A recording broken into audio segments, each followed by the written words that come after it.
आज के सवाल है,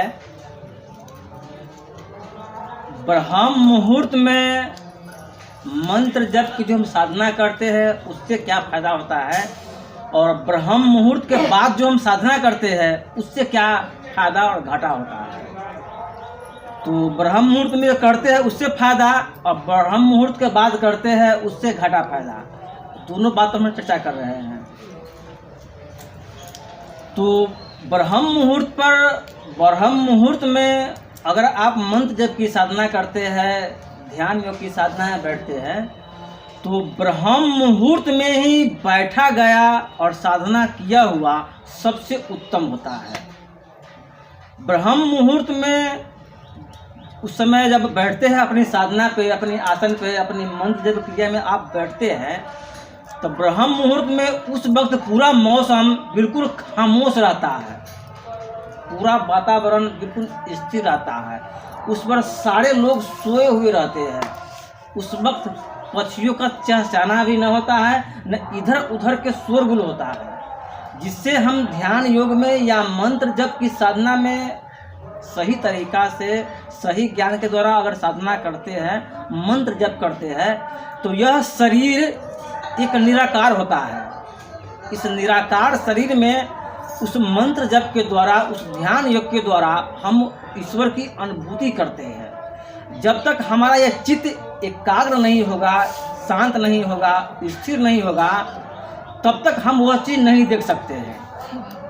तो इसलिए ब्रह्म मुहूर्त में ही साधना सबसे उत्तम होता है। ब्रह्म मुहूर्त में ही साधना के द्वारा आप कुछ अर्जन कर सकते हैं, स्वरूप का दर्शन कर सकते हैं, उसी को अनुभूति पा सकते हैं। लेकिन ब्रह्म मुहूर्त के बाद 5 बजे के बाद जब आप अपनी साधना में, अपने ध्यान योग में बैठते हैं, तो उस वक्त 5 बजे के बाद लोगों का आवागमन शुरू होता है, लोगों का चलना फिरना शुरू होता है, बच्चे सब उठ जाते हैं, मंदिर पे बाजा बजने लगती है, माने अनेक प्रकार के आपके सामने शोरगुल मिलता है। आप बैठे हुए हैं ध्यान जप में, मंत्र जप में बैठे हुए हैं, और आपको चारों साइड से शोरगुल आ रहा है, तो उस वक्त आपका ध्यान मंत्र जप की साधना में नहीं रहकर, ध्यान योग की साधना में नहीं रहकर, वो अगल बगल में क्या हो रहा है, कौन हल्ला कर रहा है, कौन चिल्ला रहा है, आपकी निगाह वहाँ चल जाएगी और आप उससे कुछ प्राप्त नहीं कर पाइएगा। तो ब्रह्म मुहूर्त के बाद अगर आप बैठते हैं, तो जैसे एक इंसान को कोई बैठा हुआ है और चारों बगल से कोई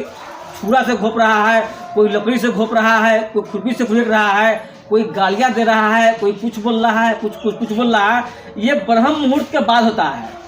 क्योंकि ब्रह्म मुहूर्त के बाद जब बैठते हैं तो अनेक प्रकार के आपका शोरगुल मिलेगा, और अनेक प्रकार का जब आप शोरगुल मिलेगा तो आप उस चीज़ का अनुभूति नहीं कर सकते हैं, न उसी का प्राप्ति कर सकते हैं। सीधे बैठे रहेंगे, कोई चीज़ का अनुभूति नहीं होगा। लेकिन ब्रह्म मुहूर्त में करेंगे तो सब कुछ पा सकते हैं, और ब्रह्म मुहूर्त के बाद करेंगे तो कुछ भी नहीं पा सकते हैं, से वह समय आपका व्यर्थ चला जाएगा।